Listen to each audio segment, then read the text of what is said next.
막 올라갈 때는 국제금리 엄청 올라갔어 하고 악재로 나오지만 또 일주일, 2주일 지나가면 큰 문제가 아니라고 우리는 학습을 하고 있는 거예요. 제가 지금 느끼기에는 조금 그 리스크는 낮아질 것이다. 시간이 지나갈수록. 결국은 미국의 국제금리에서도 선반영된 부분이 있으니까 그 부분이 좀 안정을 찾을 확률이 높아진다는 얘기고요.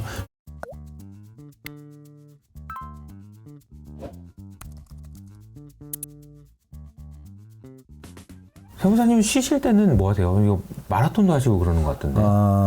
저는 이제 취미가 좀 많이 있어요. 근데 그 취미는 약간 어렸을 때의 트라우마 같은 건데요.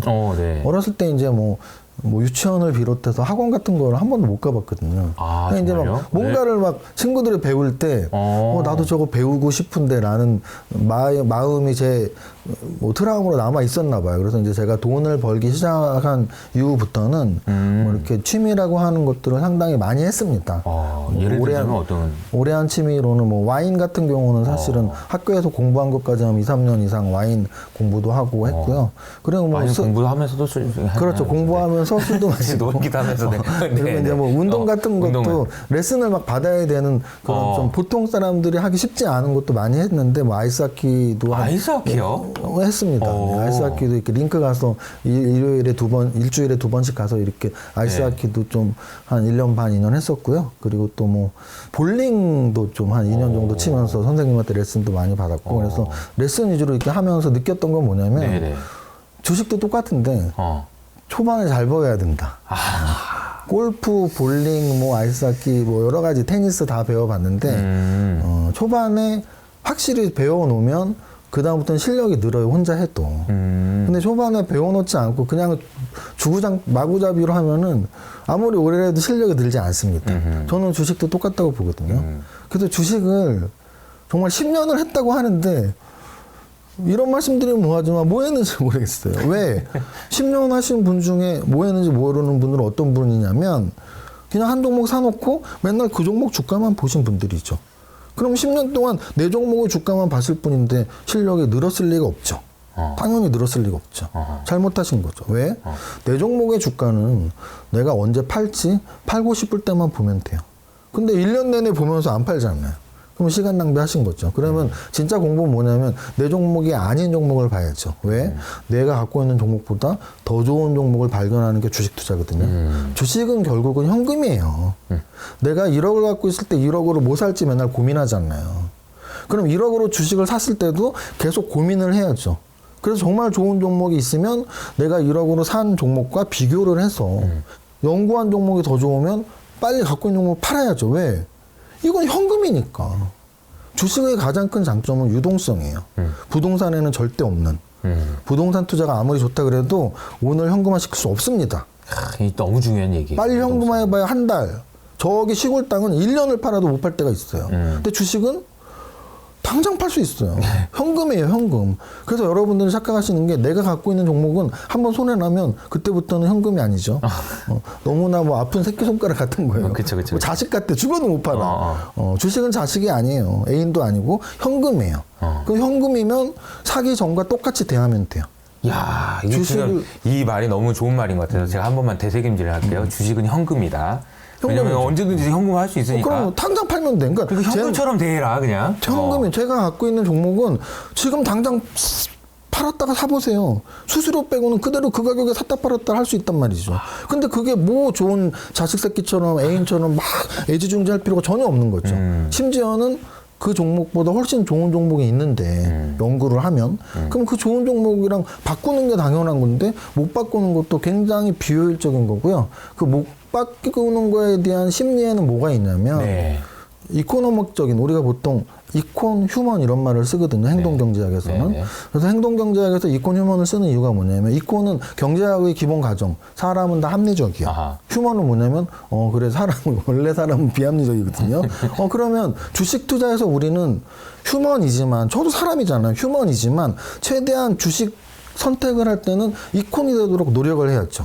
그런데 우리 사람으로서 휴먼으로서 가장 큰 주식 투자에서의 단점이 뭐냐면 손실 회피예요. 우리 사람은 손실을 너무나 회피하고 싶어 하거든요.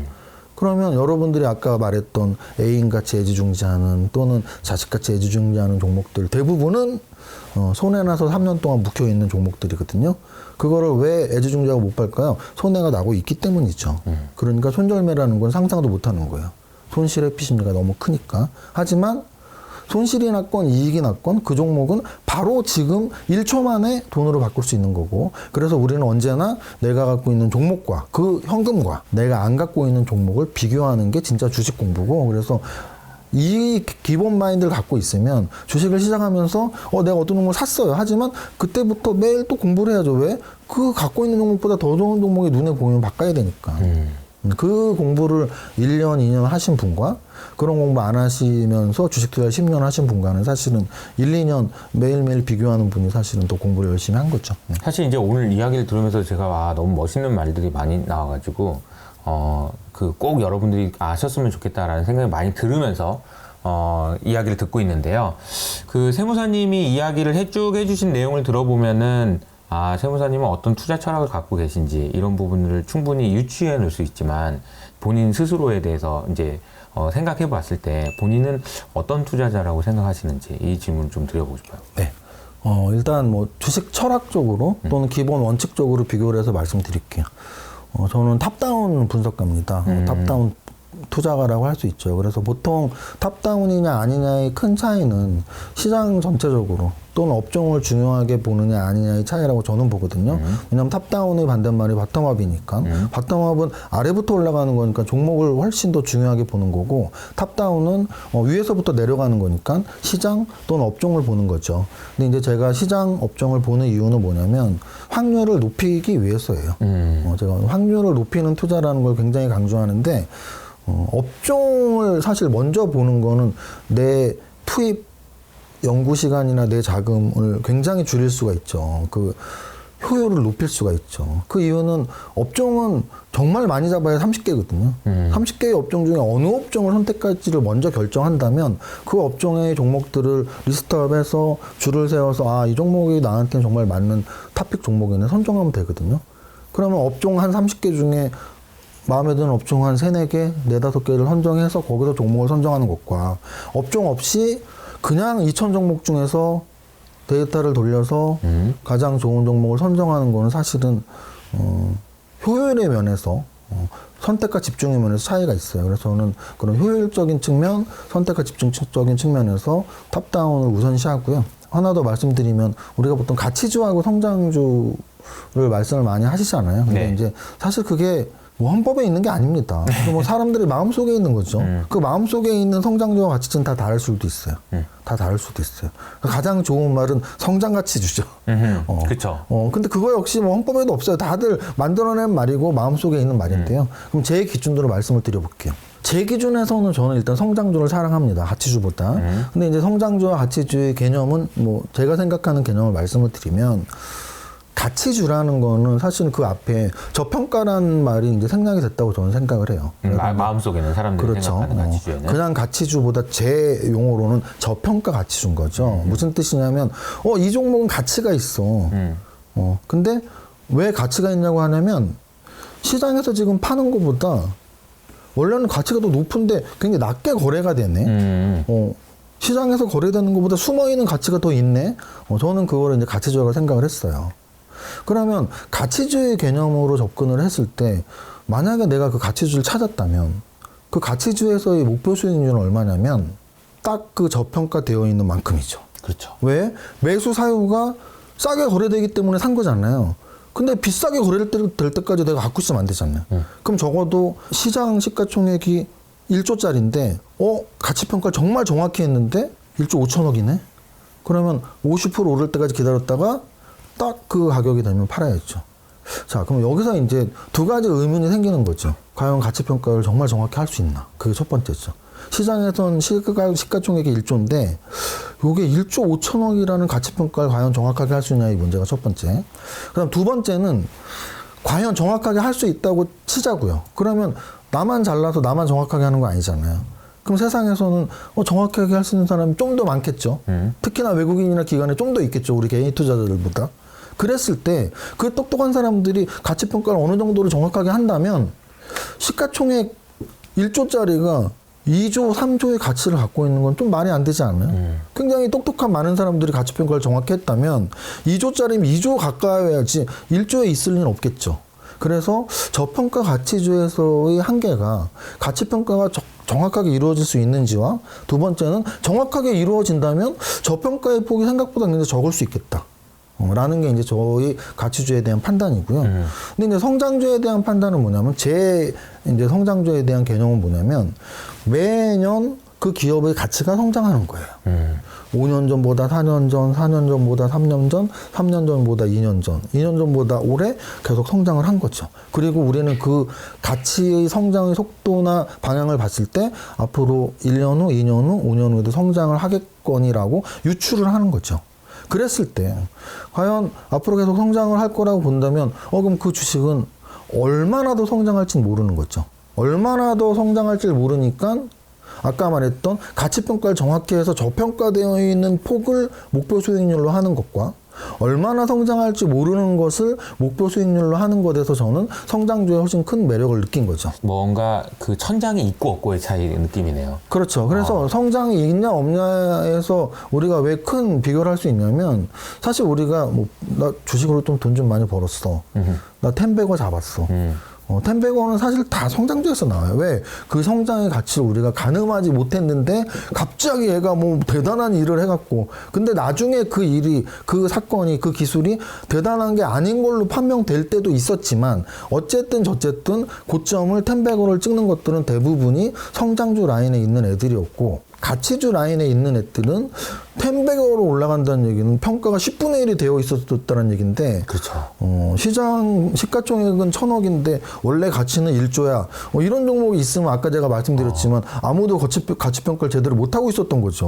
10분의 1 거래가 되면 안 되잖아요. 우리가 가치평가를 제대로 하고 있었다면. 그래서 이런 논리로 본다면 미래에 막연한 성장 가능성이 실제 주가를 굉장히 크게 올리는 원동력이라서 저는 사실은 가치주보다는 성장주를 좋아합니다. 그럼 이제 여기서 핵심은 성장주는 계속 성장하고 있는 걸 가정하고 사는 거잖아요. 그러면 물릴수 당연히 있죠. 그 가정이 틀렸을 때, 그 가정이 성장이 멈췄을 때, 그 성장이 만약에 재무제표의 이익 상승이었다면 이익 상승률이 줄어들거나 심지어 적자 전환했을 때, 또는 그 성장이 기술에 의한 거였다면 그 기술이 실용화되지 못했을 때, 대부분의 제약법에서 그런 게 나오죠. 그러면 그 단점 때문에 우리가 성장주를 그럼 어떻게 대하면 되냐면 매수를 해서 성장이 아직 유지되고 있다고 생각했을 땐 보유를 하고 있다가 성장이 끝났다고 생각했을 땐 뭐 손실이 났으면 손절매를 하면 되는 거고 또는 이익이 났으면 이익 실현을 하면 되는 거고 그래서 성장주는 성장이 끝날 때를 파악해서 매도할 자신만 있다면 성장주 투자도 굉장히 좋은 투자다라고 저는 생각하고 있습니다. 그러니까 저평가된 가치주를 사가지고 적정한 가격에 팔기 위해서는 천장이 있는데 성장주는 이게 없다. 그래서 이것도 역시 오랫동안 가져가야 되는 것이 너무 중요한데 그게 참 안 되죠. 그런데 말씀하신 방법을 활용해 보면 좋지 않을까라는 생각이 듭니다. 오셨으니까 좀 시장 얘기를 좀 여쭤볼게요. 네. 오늘 좀 많이 빠졌어요. 그리고 이제 아까 말씀하셨던 내용 중에서 상당히 중요한 질문이 하나 있는 건데 뭐냐면은 주식 시장에서 그냥 예금에 넣어놓는 것보다 수익률이 안 나올 걸로 기대된다면 이게 지속될 수가 없다. 주식시장 자체가 이 말이 안 된다. 이 수백 년 동안 이게 어떻게 지속됐겠냐. 이게 가능했기 때문에 이게 있는 거다. 이게 지금 너무 중요한 말씀이신데 이 가정이 지금 최근에 챌린지가 좀 있는 것 같아요. 이유는 이게 안 된다는 얘기가 아니고 얘가 너무 많이 올라서 그러니까 미국 국채금리가 너무 많이 올라서 이게 더 차라리 더 나은 거 아니야라는 얘기들이 나오는 상황이에요. 그래서 이제 요즘에 최근 시장은 어떻게 보고 계신지도 궁금하고 네 그렇습니다. 네, 일단은 말씀하신 것처럼 뭐 국채금리가 오른 게 최근 주식시장에서 가장 큰 악재니까 그건 이제 좀 이따가 말씀드리고요. 방금 말씀드린 제가 주식을 해보니까 경험적으로 은행보다 더 많은 이자를 확실히 줘요가 아니고 사실 뭐 당연히 아시겠지만 질문을 하신 거겠지만 뭐 재무관리 기본이죠. 재무관리 가장 앞에서 우리가 배우는 건 위험과 수익률의 상관관계예요. 그렇죠. 그래서 위험이 없다면 수익률은 낮고 위험이 높다면 수익률은 높습니다. 그러면 아까 말씀드렸지만 은행과 주식시장에서 우리는 누구나 다 주식시장이 위험하다고 생각하잖아요. 그럼 당연히 주식시장은 은행보다 평균 수익률이 점유율이 무조건 높아야 되는 건 너무 당연한 거고. 근데 이제 거기에서 이제 질문은 최근에는 이라는 이제 한정으로 최근에는 국채 금리가 많이 올라가는데 주식시장에서 우리 돈을 뺏어가고 있으니까 맞아요. 분명히 위험한 순간이죠.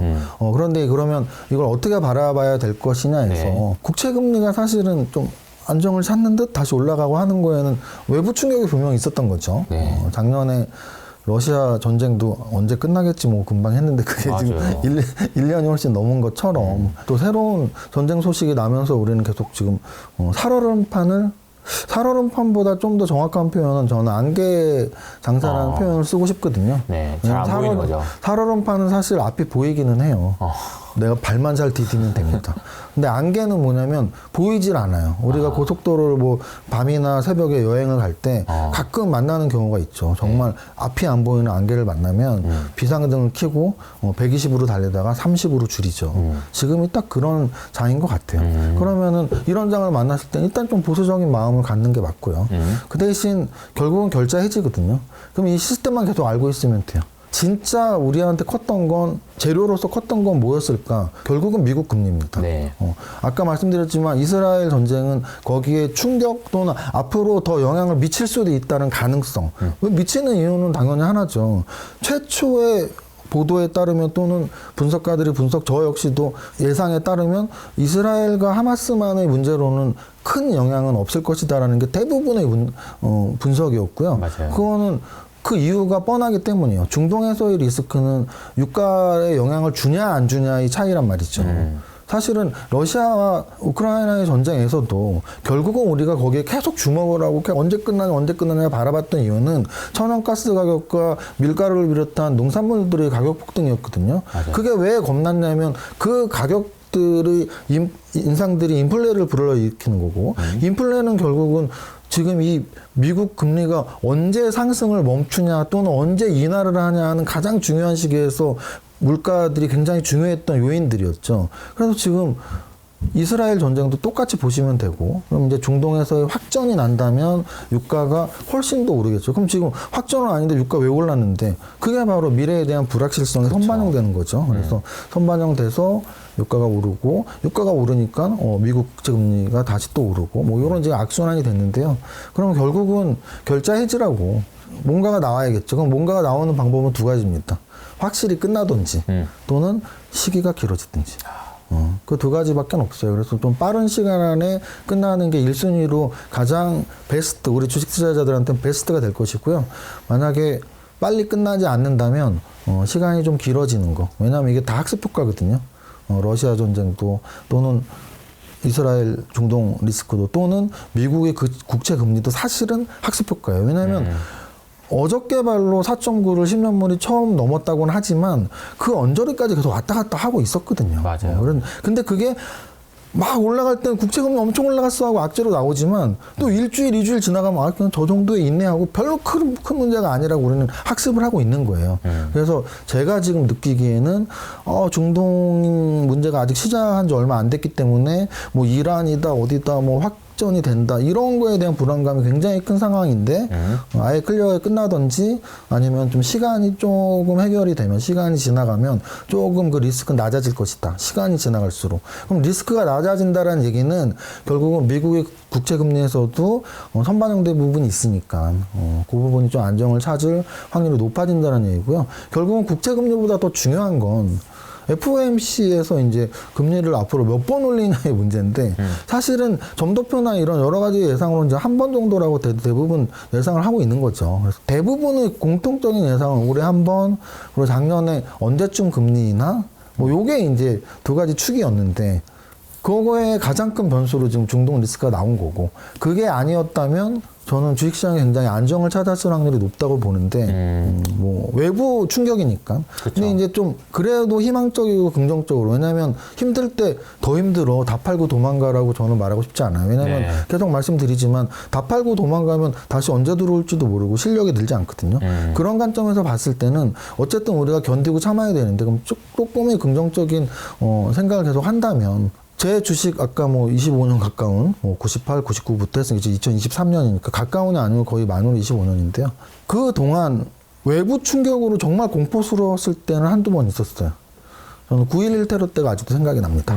아침에 딱 일어났는데 새벽에 계속 속보에서 브레이킹 뉴스 나오고 진짜 무서웠죠. 거의 거래소 지수가 10% 정도 빠지는 사실 그런 장에 비하면 오늘 2% 빠진 건 비교가 안 되잖아요. 근데 그 말씀을 드리는 게 아니고 그럼에도 불구하고 하루에 10%가 빠졌음에도 불구하고 아까 제가 말했던 외부 충격이라는 표현을 왜 썼냐면 금융 충격, 금융 리스크랑 외부 리스크는 사실은 주식시장에서 금융 리스크가 훨씬 큰 거거든요. 우리나라의 시장을 생각해 보세요. IMF 때 금융 리스크죠. 글로벌 금융위기, 리먼 브로더스 발 금융위기 역시 금융 리스크죠. 진짜 금융 리스크가 시장에 들어왔을 때 우리가 굉장히 힘들었고 장기적으로 힘들었던 거지 외부 충격 리스크는 사실 일시적으로는 굉장히 두렵고 공포스러운데 생각보다 금방 지나갈 확률이 높고 또 지나가면 그랬었지 정도거든요. 그래서 그런 관점으로 본다면 중동 리스크 때문에 국채금리 올라가고 FOMC가 결정을 어떻게 할지 변수가 생겼긴 하지만 근원적인 금융 리스크는 아니라는 점에서 조금 너무 공포스러운 마음을 좀 내려앉고 이겨내자라고 말씀드리고 싶습니다. 네. 올해 이제 10월이 이제 지나가고 있어요. 그래서 이제 올해 이제 주식으로 돈 좀 버신 분도 있고, 좀 버셨다가 최근에 좀 까먹으신 분도 있고, 장사 잘 안 됐어 이런 분도 있고 그럴 텐데, 어찌됐든 간에 이제 올해는 이제 거의 이제 마무리가 돼 갑니다. 이제 내년을 좀 이제 생각을 좀 해봐야 될 것 같은데요. 세무사님이 보시기에 이제 내년에는 요걸 하면 좀 잘 될 것 같다 이런 게 좀 있으신가요? 그러니까 뭐 업종 의도도 좋고 아니면 어떤 데 관심을 가져면 좋겠다 이런 게 있다면. 네, 아까 말씀드렸듯이 탑다운을 제가 하기 때문에 일단 지수 예측이죠. 어쨌든 예측은 틀리라고 하는 겁니다. 그래서 제 예측은 틀릴 예측을 하는 거예요. 예측을. 틀릴 예측, 지수 예측, 그리고 업종. 저는 성장주 투자자라고 말씀을 드렸으니까 제가 좋아하는 성장주 세트 한두 개 말씀을 드릴게요. 일단 지수는 최근 시장 참여자들 사실 많아요. 특히 코로나 이후 시장 참여자들이 많습니다.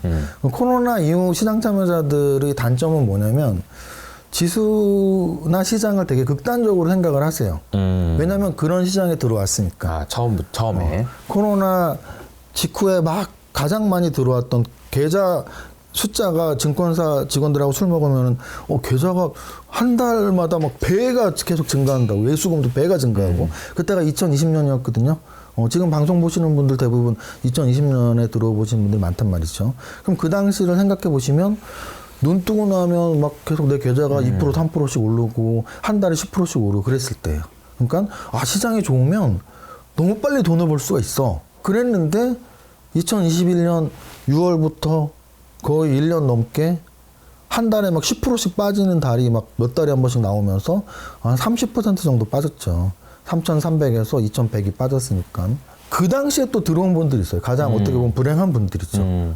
왜냐하면 코로나 직후에 들어온 분들은 벌었다가 빠졌는데 2021년 하반기에 들어오신 분들은 번 것도 없이 빠졌죠.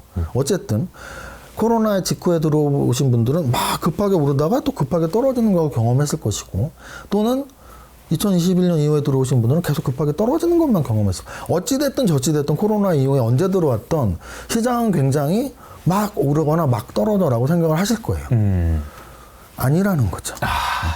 시장은 막 떨어지지도 않고 막 오르지도 않는 시기가 사실 더 많습니다. 만약에 여러분들이 차트를 보실 수 있다면 거래소 차트 월봉으로 느려서 2011년부터 2017년까지 7년의 박스가 어떻게 형성되어 있는지 보시면 2000포인트를 중심으로 아래는 1800포인트, 위로는 2200포인트. 그러면 400포인트죠. 6년 동안 2000을 중심으로 위로 10%, 아래로 10%를 움직였던 박스장이 있었어요. 6년 동안이나. 6년 동안. 그 당시 우리는 너무 열받아서 박스피라고 불렀었죠. 맞아요. 사람한테 부르면 제 박스피 이렇게 욕하는 것처럼 그렇죠. 이 코스피 박스피 코스피 6년이 박스피 넘었는데 오르지도 않고 아니 코스피 박스피였단 말이에요. 제가 왜 박스를 말씀드리냐면 뭐 올해 연말까지 또는 길어지면 내년까지 사실은 지금 저점 고점은 나왔거든요. 올해의 저점 고점. 맞아요. 2000을 중심으로 위로 아래로 10%를 6년이나 움직였다고 제가 사례를 말씀드렸잖아요. 그럼 만약에 지금 올해의 저점과 고점의 퍼센트를 비교해 본다면 지금 오늘 종가 또는 최근에 한 2400이 중심이거든요. 2400 거래소 지수로. 그럼 2400을 중심으로 아래로 240이면 네네네. 2,400에서 240을 빼면 240을 빼면 2,160이잖아. 네, 2,160. 딱 아래 아까 말한 아래 저점이죠. 아까 아래 저점 2,150 정도 된다, 네. 된다 했으니까. 그다음 2,400을 위로 10%를 하면 어떻게 돼요?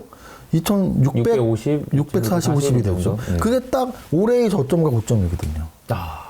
그러면 올해 연말까지 올해의 저점을 안 깨고 고점을 안 돌파 못하는 그 정도 선 또는 내년까지도 그 정도 선에서 그냥 흐지부지 뭐 나쁜 말로 하면 흐지부지고 좋게 말하면 그 박스 정말 위로도 돌파를 못하고 아래로도 깨지를 않는 그런 박스가 유지되는 건 전 좀 높다고 보고요. 그 이유는 두 가지입니다. 하나는 금리적인 측면인데요. 원래 제가 지금 코로나를 예를 들었지만 네. 코로나 직후에 들어오신 분들은 금리가 어떤 상태였어요? 제로금리 시대에 들어오신 그쵸. 거라고요. 우리나라 지수가 막 빠졌던 2021년 여름 이후에 지금 한 1년 반 이렇게 들어오신 분들은 금리 인상 시기에 들어오신 거예요.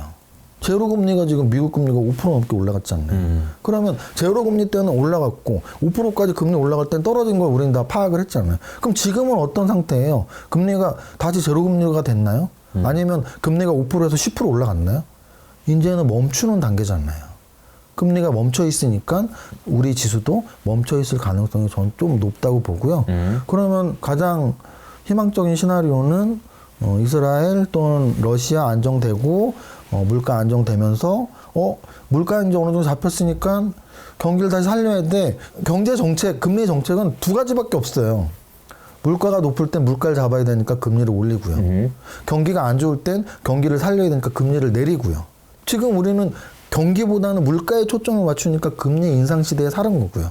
근데 물가가 잡히면 그 다음엔 물가에 더 이상 볼 필요가 없잖아요. 그러면 경기가 죽어 있었네 그동안. 뭐 이런 거죠. 그럼 결국은 금리가 지금 정점에서 어느 정도 끝났다라는 공감대가 형성이 된다면 막 오르지는 않지만 떨어지는 시기도 끝났다고 보면 박스. 근데 그 박스를 위로 돌파할 거냐 아래로 돌파할 거냐에서 저는 위로의 가능성이 더 높다라는 거죠. 왜? 금리는 더 올라가는 것보다 내려갈 확률이 더 높으니까. 요 정도가 이제 올해 연말 내년까지 제가 시장을 보는 시장뷰고요. 네. 원래 우리나라 시장은 시총이 큰 양대 산업이 있었습니다. 반도체를 중심으로 하는 IT 산업과 네.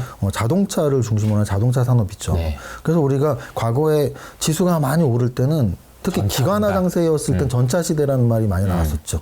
IT랑 차가 올라야지 지수가 올라 뭐 이런 거였죠. 성장 산업 분야에서 이 IT, 전기전자 그리고 자동차 산업이 계속 발전하고 있는 거죠. 그래서 IT 쪽에서는 AI하고 로봇, 자동차 쪽에서는 2차 전지하고 자율주행 이렇게 네 개를 저는 가장 핵심 성장 산업으로 보고 있고요. 그 중에서 2차 전지는 사실은 상반기부터 한 8월까지 고점을 찍고 많이 오른 상태였고요.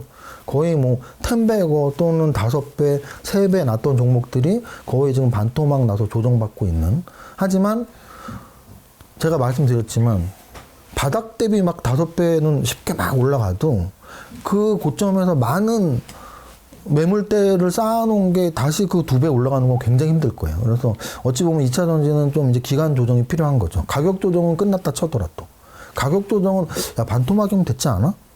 하지만 그 매물벽을 바로 돌파하기는 힘드니까 기간 조정 좀 필요하다. 4대 성장 산업 중에. 로봇 같은 경우는 사실은 두산 로보틱스에서 조금 에너지를 많이 소진시켰죠. 거기에 대한 기대감이 좀 컸었는데, 뭐 실제 막 굉장히 이슈가 되긴 했지만 주가가 꽤 오르진 못했으니까. 그래서 제가 보기엔 다음번 로봇 쪽에서의 이슈는 아마도 현대에서 인수했던 보스턴 다이내믹스의 상장 가능성 그쪽이 될 거거든요. 또 그 얘기가 나오기 전까지도 로봇도 계속 좀 이렇게 눈치 보기 장세. 그래서 결국은 제가 생각하는 4대 성장 산업에서 AI하고 자율주행을 저는 좀 더 좋게 보고 있습니다. 그래서 그게 또 글로벌의 동향이기도 하고요. 미국의 빅테크들이 사실 미국의 빅테크가 로봇에 뭐 진출해서 이런 말이 많이 나오진 않거든요. 그쵸. 근데 미국의 빅테크들이 AI를 계속 하고 있어. 또는 자율주행에 진입하고 있어. 또는 테슬라가 더 이상 막 2차 전지 전기차라는 개념보단 자율주행차야. 이런 개념이 계속 튀어나오고 있으니까 그런 글로벌 빅테크의 움직임으로 봐서는 내년 또는 올해 연말까지 또는 내년부터는 지금 말한 4대 성장 산업 중에 AI하고 자율주행 좀 더 주의 깊게 보시면 좋을 것 같습니다. AI와 자율주행까지 얘기해 주셨습니다. 자, 오늘 그 세무사님 나와주셔가지고 슈퍼개미가 되신 때까지 어떤 과정이 있었는지에 대해서, 그리고 어떤 투자 철학을 가지고 투자해야 되는지에 대해서 얘기해 주셨는데, 개인적으로는 저는 좀 요즘 같은 좀 약세장에서 들어두시고 되새김질 하시고 나의 투자 철학을 다시 점검하는데 이보다 더 좋은 영상이 없겠다 이런 생각이 좀 들고요. 나와주신 세무사님께 다시 한번 감사드리면서 저희는 여기서 인사드리도록 하겠습니다. 감사합니다. 감사합니다.